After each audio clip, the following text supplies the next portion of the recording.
Bienvenidas y bienvenidos a ¿Qué ondas con la historia? Con nosotros están Sofía Córdoba. y Manuel Rivera.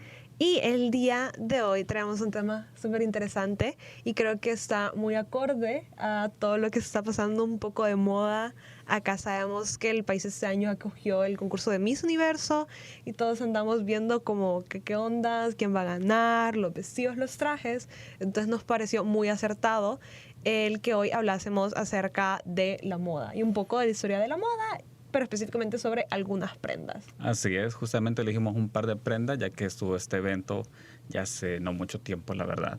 Así que vamos a hablar de un par de prenditas que yo creo que nos sorprendieron un poquito porque pensábamos que no había como tanto caos alrededor de ellas. Bueno, en algunas de ellas, en otras fue un poco más tranquilo el asunto, pero ya van a ver cómo se fue desarrollando. Sí, la verdad que y ver lo que nosotros tenemos tan normalizado, ver cómo han evolucionado alrededor de la historia y cuál fue el significado inicial, creo que resulta bastante interesante y ver cómo esos evolucionaron a pasar a ser una prenda predestinada para un sector o para hombres o solamente para mujeres, pasar a ser algo totalmente diferente. Así es, así que bueno, vamos a empezar y primero vamos a hablar sobre el pantalón femenino. El pantalón femenino. El pantalón femenino, o sea, antes obviamente vamos a empezar un poco por hablar con el pantalón masculino, pero eso es un poco, bueno, ya van a ver, estuvo divertido ese asunto. Para empezar, hay que decir que la fuente principal para hablar de esto es de una historiadora que se llama, pues, Christine Barn, que ella escribió un libro que se llama Una historia política del pantalón. Está muy interesante el texto, no lo he podido leer todo, leí una parte, pero está muy interesante. Bueno, ella es el principal referente, es una catedrática de una universidad francesa de historia contemporánea. Es fantástico su trabajo, la verdad, es muy interesante. Sí, la verdad es que sí, vayan a buscar cosas sobre ella. Y pues ella lo que nos dice es que antes de la Revolución Francesa haya sido un símbolo meramente masculino y del poder mismo de la masculinidad. De ahí pues la frase de ¿quién lleva los pantalones en la casa?, ¿verdad? Entonces, ese es un reflejo del poder que tenía el pantalón, o sea, es una prenda de vestir. Socialmente el pantalón llegó a ser un símbolo de masculinidad, como les digo, súper fuerte. Y no siempre fue así. Al principio lo utilizaban más que todo las personas pobres, los pueblos bárbaros, campesinos, marinos, artesanos, que eran catalogados como el sector de la población más X. Más X para las élites, claro. Exacto. Está, ¿verdad? Y el origen del nombre de viene de la palabra pantaleón, que es era un apodo que le daban a los venecianos debido al santo Pantaleón que ellos seguían, ¿verdad?, que veneraban. Y la cuestión era que se burlaban de incluso el personaje de Pantaleón se vio mucho en las comedias del arte.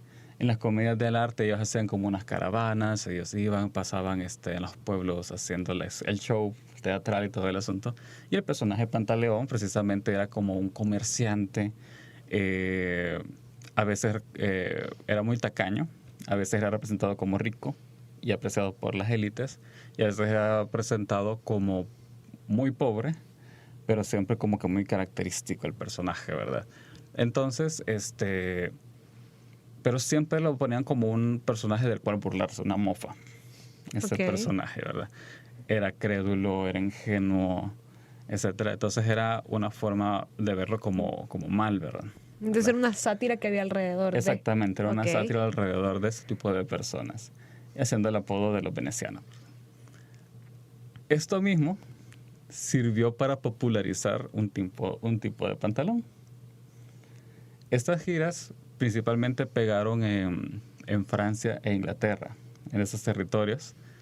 Y la cuestión era que el pantalón que usaba era un pantalón que llegaba hasta las rodillas, que realmente era un calzón que llegaba hasta las rodillas y que se popularizó muchísimo a finales del siglo XVII. Pero lo que más se popularizó a finales del siglo XVII, principalmente para ropa para niños, fue el pantalón de marineros, Ok. que era un pantalón que llegaba hasta el tobillo, era un poco holgado. Para no mojarlo, me Exactamente, supongo. era un Ajá. poco holgadito y toda la cuestión así, y no era apretado. Aún así, desde finales de la Edad Media, que va siendo siglo XVI, siglo XVII, cuando va finalizando la Edad Media, lo que era popular era el...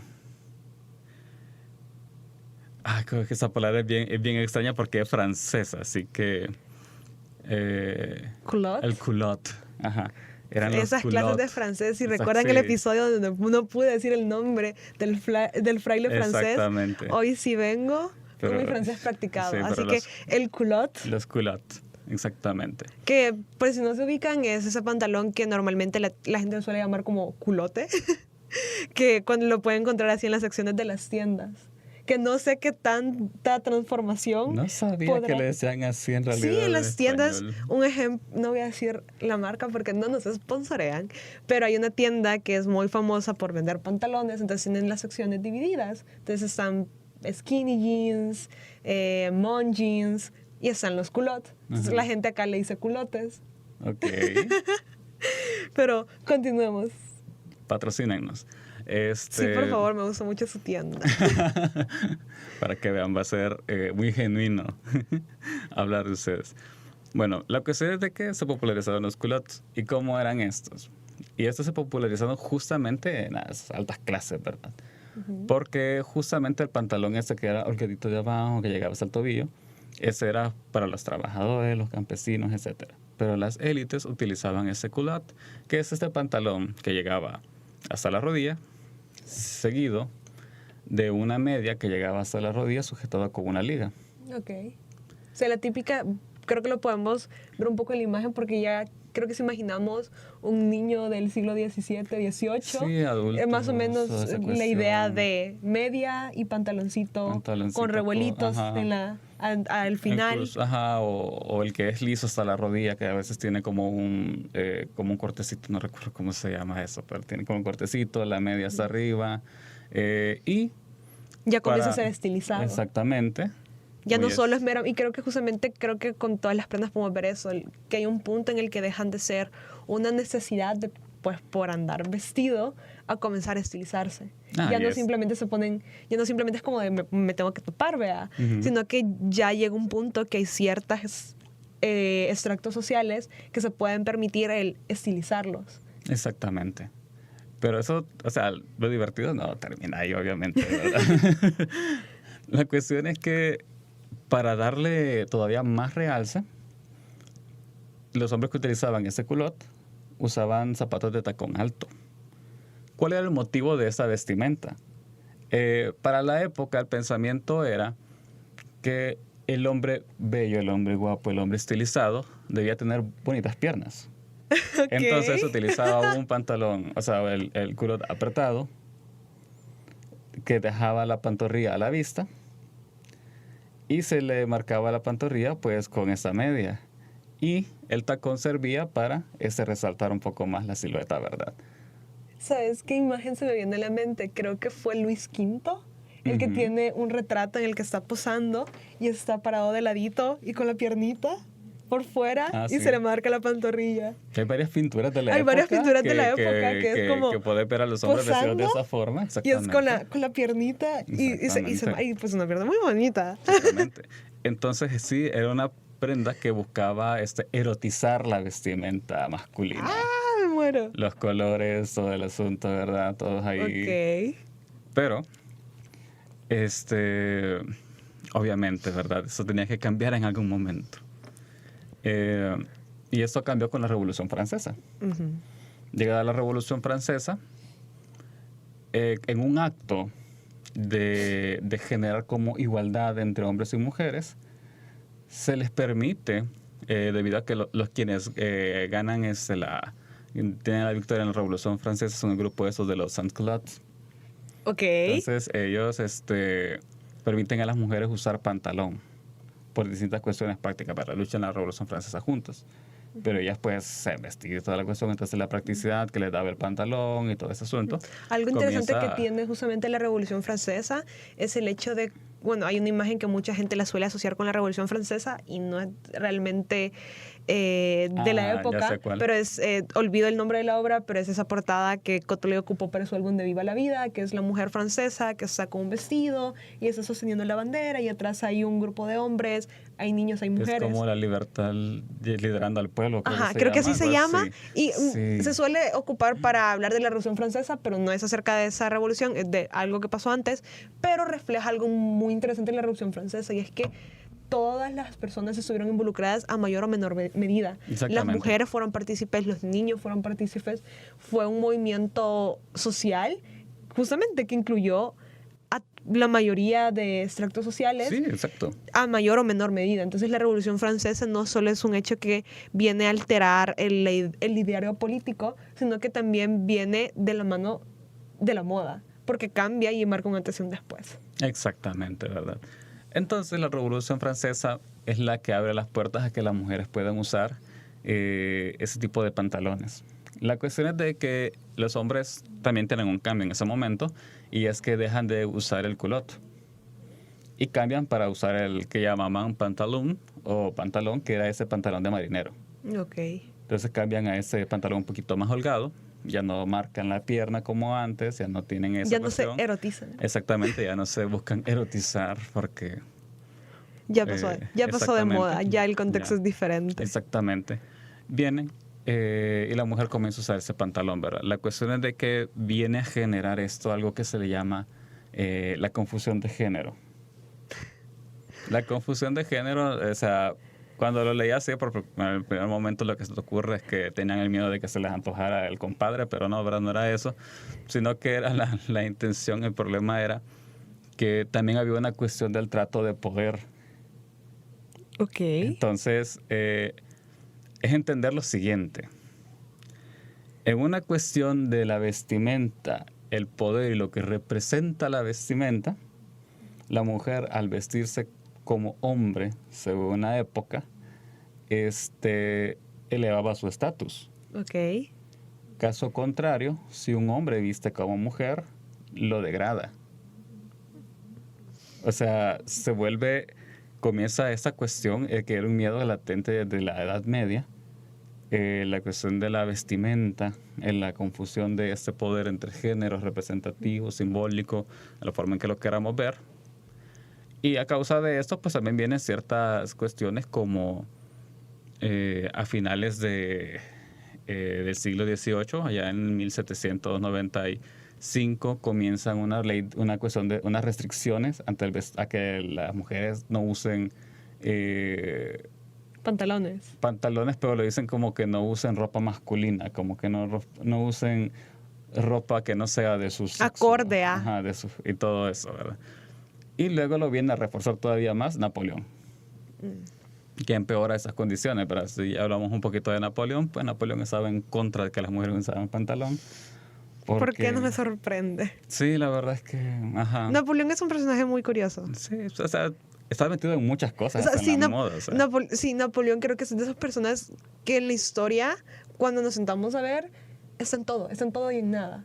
Exactamente. Napoleón sí. y toda su descendencia, déjenme decirles. Lo que me pareció muy interesante es la perspectiva que dice un psicoanalista inglés que se llama John Carl Flugel, no estoy seguro cómo se pronuncia, pero precisamente él lo que ve es que en este momento lo que se da es el gran renunciamiento masculino. Y el gran renunciamiento masculino no es una cuestión tanto de poder, no es una cuestión tan así, sino que tiene que ver mucho con estética. Y es que los hombres renuncian a usar este tipo de pantalones, a usar los colores, entonces renuncian a la ropa colorida, renuncian a este pantalón estético, renuncian a tanta cuestión estética para tomar como un aspecto más práctico, un poco más simple. Y eso se lo dejan nada más a las mujeres. Simplifican su vestimenta y le pasan todo lo elaborado a la mujer. Exactamente. Entonces, ahí es donde se parte ese momento. Ok. Ahí ese momento se parte. Bueno, pasando los siglos tanto 19 como 20, tenemos ciertos momentos ya el pantalón comienza a ser también, por esta incomodidad que genera la sociedad, un símbolo también de rebeldía, un símbolo de lucha por la igualdad, un símbolo femenino muy fuerte. Y se mantiene así durante todo el siglo, incluso en el siglo XXI tuvieron algunos momentos en los que todavía algunos grupos pues no aceptaban tanto el pantalón. Y en algunas sociedades pues el pantalón no es para mujeres. En la actualidad en el mundo, ¿verdad? Muchas mujeres feministas, muchas mujeres en lucha de igualdad de géneros también lo usaban como una cuestión política, como un símbolo no verbal. Para manifestarse a través de la ropa. Exactamente. Y en lo social, pues, el siglo XIX pasa algo muy curioso, a finales del siglo, que es la bicicleta. Esa me la puedo. El andar en bicicleta se les permite a las mujeres usar pantalón para que nos puedan revelar mucho para todo este asunto y la comodidad. Un tema de practicidad. ¿Verdad? Un tema de practicidad, pero la necesidad, o sea, de que sí, hacerlo y un drama. algo súper interesante que pasa y que podemos ir viendo de cómo ciertos momentos, un ejemplo, pues en este caso la mujer necesitaba movilizarse por A, B, C situación, pues por practicidad se le permite y se le dan el chance de hacer cosas que predominantemente eran para hombres, cosa que vuelve a suceder en la Segunda Guerra Mundial o en los momentos de las grandes guerras de momentos de conflicto, donde la mayoría de hombres pues están en el ejército. Las mujeres tienen que comenzar a tomar este papel de proveedores del hogar, ya no solo cuidadores. Entonces, ¿qué sucede? Las mujeres comienzan a, por ejemplo, salir a trabajar, porque tal vez, un ejemplo, después de la Gran Depresión se da esto, de que ya no se puede mantener un hogar con un solo salario. Entonces la mujer necesita salir a trabajar. Y pues salir a trabajar para algunos trabajos manuales, pues estar en falda tal vez no es lo más cómodo, no es lo más práctico para ser eficiente. Entonces se comienzan a adoptar, un ejemplo en este caso, entiendo que el pantalón también se comienza a adoptar como una medida de, pues tiene que ser práctico, tienen que hacer eso, entonces les vamos a dar el chance de... Justamente con eso iba a cerrar, que son estas dos guerras las que permiten eso, justamente por las razones que vos has dado. Las mujeres tienen que ir a trabajar, las mujeres entran en los deportes, las mujeres entran en muchos espacios que antes no les eran permitidos. Y para esos espacios el pantalón era muy necesario. Entonces, socialmente la presión entra también con que tienen que estar con el vestuario adecuado para estas tareas. Andar en las calles, movilizarse con vehículos, hacer trabajos en fábricas, hacer trabajo aquí, allá, movilizarse de X o Y manera, ¿verdad? Y pues es así como el pantalón femenino apareció y se convirtió en un símbolo importante más allá que solamente una prenda. Sí, yo creo que justamente el pantalón creo que te lo sé más que tal vez se han hablado un poco más del lado del feminismo, de ver el pantalón como esa prenda que durante un periodo fue un símbolo de protesta y de que ahora nosotros podemos ocupar pantalón y incluso hay muchas mujeres que realmente no se sienten cómodas o no les gustan los vestidos y las faldas y su armario es meramente solo pantalones. Sí. Entonces creo que son de las cosas que a veces vemos las prendas que ocupamos y si vemos todo el background que hay, nos podemos dar cuenta que, pues, por ejemplo, en el caso del pantalón hubo una lucha para que hoy en día pudiéramos ocupar el pantalón. Sí. Son de las cosas que creo que a veces es importante recordar y ver.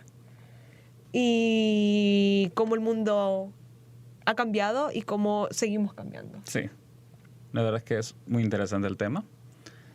Pero ahora, ¿con qué seguimos? Seguimos con los tacones. Y algo muy interesante que tiene que ver con el calzado es que el calzado es una de las prendas más antiguas que se han visto. Incluso en pinturas rupestres detallan allá que por el 30 y algo mil antes de nuestra era ya había calzado hecho de pieles. Luego las sandalias se les atribuyen a los antiguos egipcios. Luego pues los griegos también tienen sus modificaciones, los romanos con algo más parecido a unas botas, cuestiones así para las batallas, siempre hechas de piel. Y pasando con el tiempo, bueno, incluso en la antigüedad todavía se tienen avistamientos que habían guerreros utilizaban tacones justamente para andar mejor a caballo. Exactamente, y es justamente es el antecedente más antiguo del uso de los tacones. Se documentó por primera vez en el siglo X de nuestra era, cuando los soldados persas descubrieron que si diseñaban un calzado que permitiese que tuviesen mejor agarre en el caballo, pues era mucho más fácil disparar flechas y ocupar sus armas. Entonces diseñan un zapato que tiene un pequeño trozo agregado al zapato normalmente plano, que les permite engancharse en donde se coloca el pie en el caballo, en los estribos. Entonces eso permitía que ellos durante la batalla no intentasen ocupar ciertas posiciones y poder disparar de mejor manera. Entonces, desde entonces, los tacones masculinos, porque nacieron como un calzado exclusivo para los hombres, han pasado por diversas transformaciones culturales, desde simbolización de un cierto estatus social, porque te da altura, hasta pasar sobre destreza militar y un gusto refinado por la moda. Ese complejo por la altura, ¿verdad? Sí, hay un complejo con la altura que no vamos a discutir, pero ojo ahí, pero amigas, existe. Ojo ahí, si no les dejo ocupar tacones es porque ahí hay inseguridades y no son su problema. Sí. Pero ese no es nuestro punto el día de hoy. Entonces, tenemos que en el siglo XVI los tacones se pusieron de moda entre la aristocracia. Ya hubo una evolución de pasar de ser un calzado de guerra a hacer ya algo dentro de la aristocracia. Entonces, Francia realmente, lo pueden ver en las pinturas francesas, lo podemos ver evidenciado en el rococó y ese movimiento artístico que también influye en la moda de esta extravagancia, preciosidad. Hay algunos rezos de vestidos de María Antonieta y podemos ver cómo era la moda francesa. Hay una pintura bien interesante que es un encuentro entre españoles y franceses, un encuentro entre monarcas, y es muy curioso ver cómo los españoles son muy sobrios, ropas cafés, y vemos a los franceses y es un desfile de extrafalaria y unas cosas preciosas. Entonces, justamente parte de todo esto que sucede en Francia, se comienza a poner de moda el uso del tacón en los hombres, también en las mujeres. Inclusive también vemos hay un par de zapatos de María Antonieta que aún se conservan y son como zapatitos de tacón. Justamente para el uso en las cortes. Entonces, justamente eso se comienza a hacer mucho más popular durante el reinado de Luis XVI. Y durante el uso de las cortes. Entonces, eso comienza a popularizarse y también pues ya lo comienza a ocupar gente de alta sociedad, siempre por el tema de altura, te estiliza y a tu forma de vestir comienza a estar asociado a cómo te ves, cómo te trato. Entonces, como podemos ver ese antecedente de la importancia que tenía la moda. Entonces, sí, incluso creo que para esa época, no me acuerdo si es Luis XVI o Luis XIV realmente, pero creo que para esa época también es que el tacón femenino estaba como adornado con joyas. Y era bien interesante porque llevaba joyas, todo eso, pero el vestido llegaba prácticamente al suelo.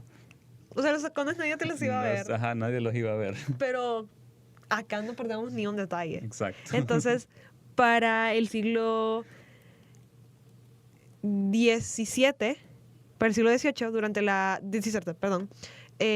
con la Revolución Francesa, como comentamos, es algo que no viene solo a cambiar el tema político, sino que también el tema social. Entonces, es un cambio, es una ola que afecta a toda Europa, inclusive nos viene a afectar también en América. Sí.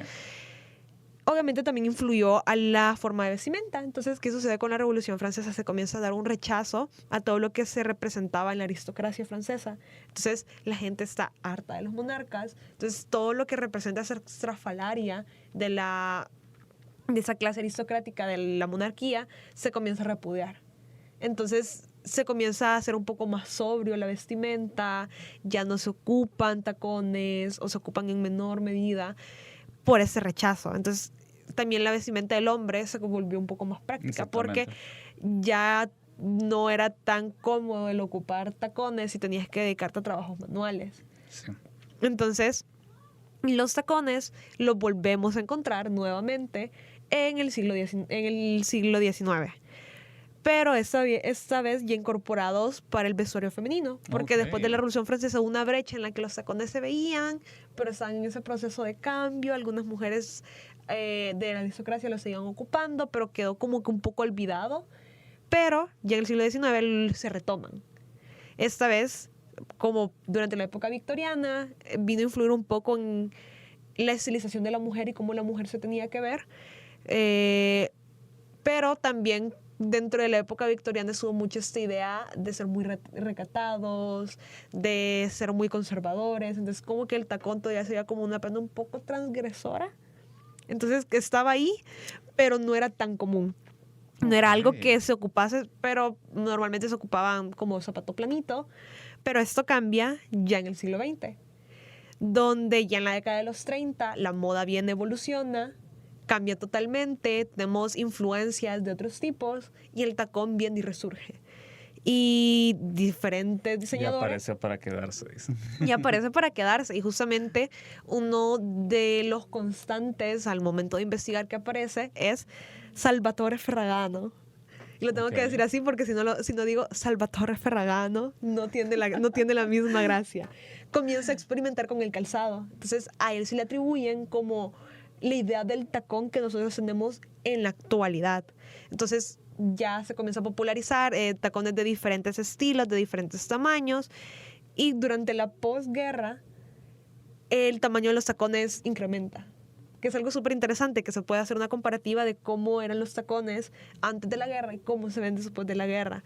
Pues el mundo cambia, las economías cambian y justamente en Estados Unidos es que se comienza a hacer esta evolución del tacón, ser más alto, ser más elegante. Se comenzó a atribuir como un símbolo de feminidad, de elegancia y obviamente viene de la mano con el crecimiento de Hollywood y su expansión alrededor del mundo. Porque, como lo sabemos, el tema de la televisión, los medios de comunicación y el cambio y básicamente el inicio de la globalización, pues lo que se veía en otras partes del mundo es más accesible y con Hollywood siendo lo que fue y lo que es en ese momento, cómo se vestían las actrices, era como la gente se quería ver. Entonces... Sí, incluso comenzó a hacerse mucho la cuestión de utilizar el cine, que ahorita obviamente sigue siendo así, como prácticamente un anuncio, ¿verdad? Exacto. Una forma de vender tu producto. Entonces pasamos de los tacones a ser un instrumento de guerra básicamente, a los Christian Looting que te pueden costar más de lo que probablemente vayamos a ganar en una vida. Sí. Hacer una prenda sumamente cotizada y algo que es algo que vemos y es como, sí, los tacones y ya está, pero tiene un antecedente muy interesante porque fueron una prenda diseñada para la guerra. Completamente para la guerra, justamente para tener un enganche a la hora de atacar desde un caballo. Pues verte, para tener zapatos bonitos. Me encanta. No soy muy buena para caminar en tacones, pero amo los tacones y si se los pueden manejar, increíble. Y algo que ha pasado justamente y sigue pasando en el medio es los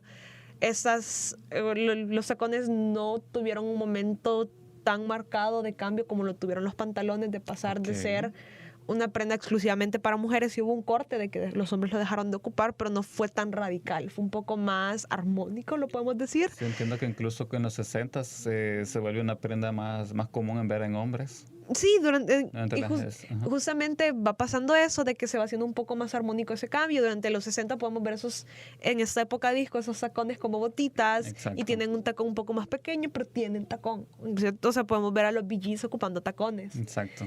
Pero con el tiempo donde los roles y la idea de cómo se tiene que ver un hombre y una mujer se van cerrando, pues los tacones comienzan a ser una prenda exclusiva para mujeres. Y que un hombre ocupe tacones comienza a ser algo transgresor y algo de, está ocupando tacones.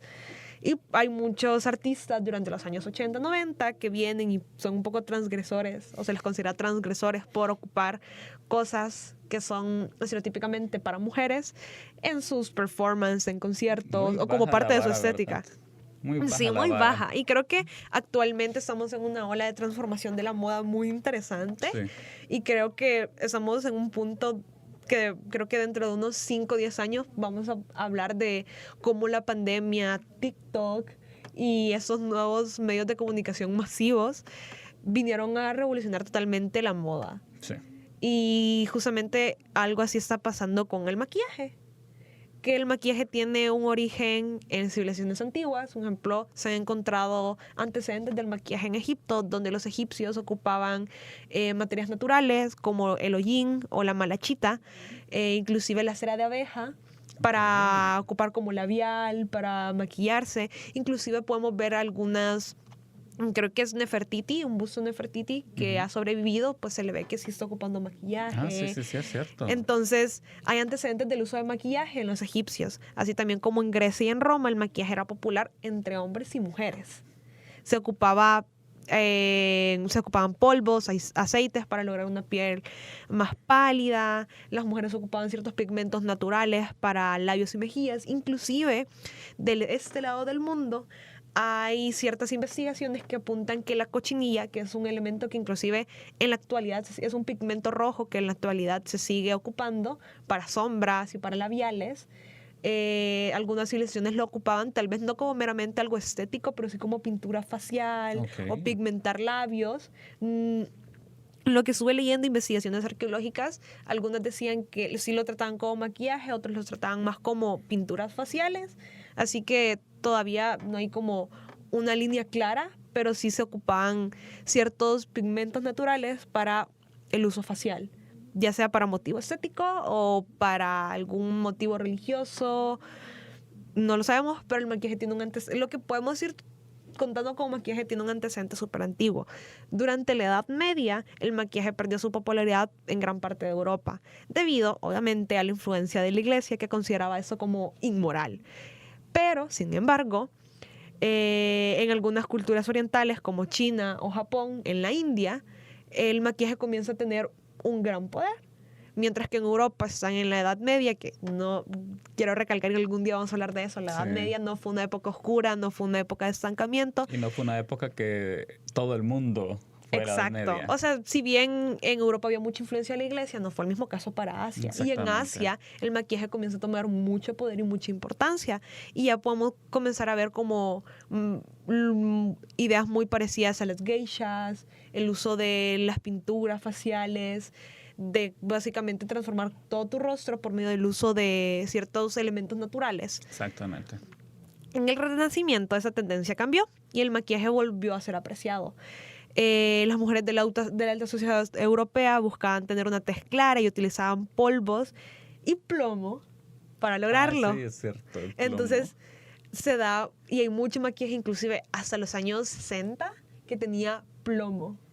Porque el plomo te hacía ver la piel pálida y la tez clara era un símbolo de belleza. ¿Por qué? Porque si tenías la piel clara significaba que no tenías que estar en el sol para ganarte el dinero. Entonces significaba que tenías cierto poder adquisitivo. Mira que eso del uso del plomo en artículos que no tenían que ser al alcance de la gente. Creo que podríamos hacer un listado completo de todas las veces. O sea, el plomo, no sé quién se le ocurrió ocupar plomo para juguetes infantiles. Sí, como el solito de plomo de para que creen joyas. que eran.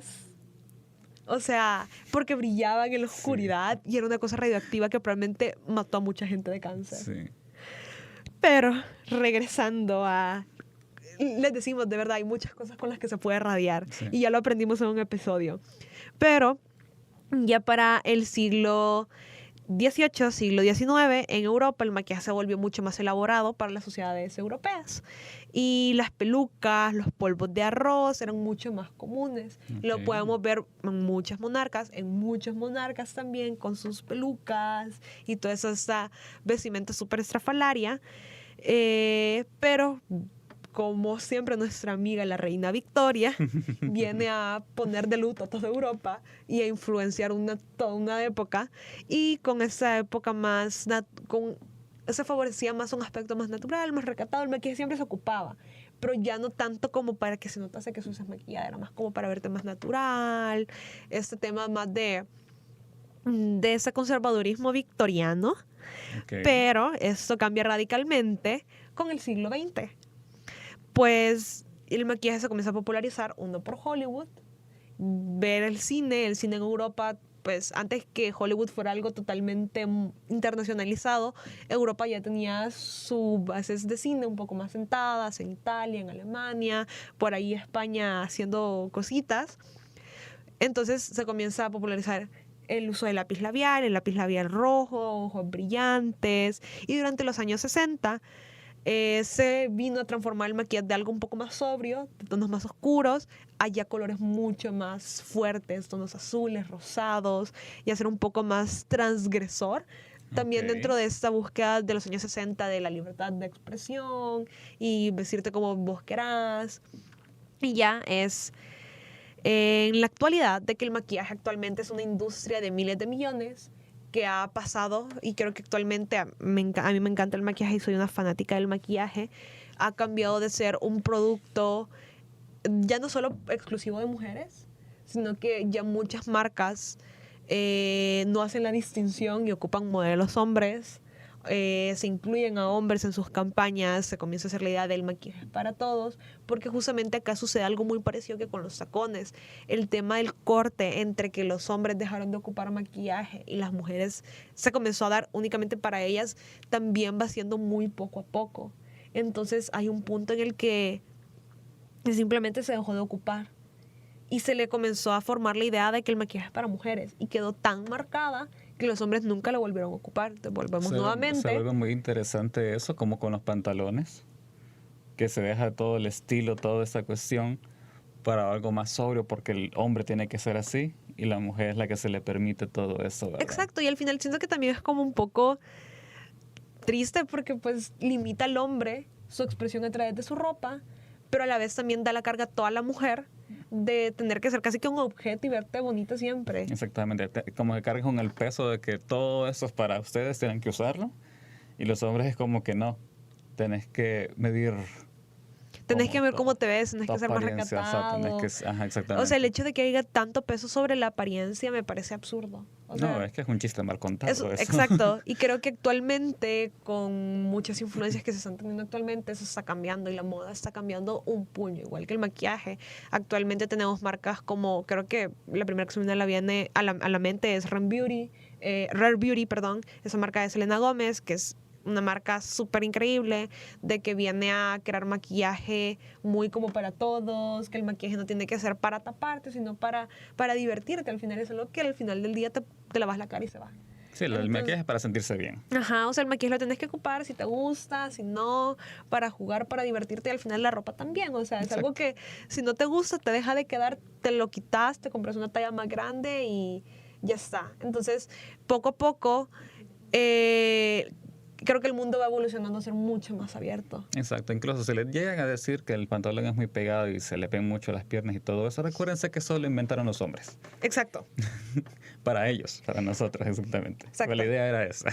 Entonces, tenemos como muchas prendas se fueron resignificando por influencia de ciertos eventos históricos que fueron pasando alrededor y llegaron a lo que nosotros conocemos actualmente. Y quiero que hagamos la reflexión no únicamente con las prendas, sino con todo nuestro entorno. Exactamente. ¿Qué cosas tuvieron que pasar para que tengamos esta idea? No solo con inventos, sino que también con nuestro contexto político, con nuestro contexto económico, con nuestro contexto cultural. ¿Qué transformaciones tuvieron que haber alrededor de la historia, alrededor de los años, para que las ideas que tenemos las tengamos? Exacto. Y poderlas cuestionar? Sí, como podemos ver, políticamente, socialmente, las prendas tienen un peso increíble. Entendemos por qué. Como podemos ver, que son cosas que realmente son absurdas hasta cierto punto, como venimos diciendo, pero tienen ese peso, ¿verdad? Como hemos visto, pues el pantalón en un momento, ciertos estilos eran vistos para un tipo de clase social, luego pasa y otros para las élites, que tienen que ser estilizadas de cierta forma. Igual pasa con los zapatos, igual pasa con el maquillaje, luego aparece un momento histórico en que se hace un quiebre, y luego todo es represión ante ciertas imágenes, hasta cierta forma de verte, y se vuelve interesante ver cómo influye esto, o sea, algo tan pequeño influye tanto en la sociedad, ¿verdad? Así que Esto fue ¿Qué ondas con la moda? Les invitamos a que se mantengan al tanto de todas nuestras redes sociales, Instagram, TikTok y Facebook, y obviamente a los medios de difusión de la YSU, su radio universitaria. Y sin nada más que agregar, yo soy Sofía Córdoba. yo soy Manuel Rivera.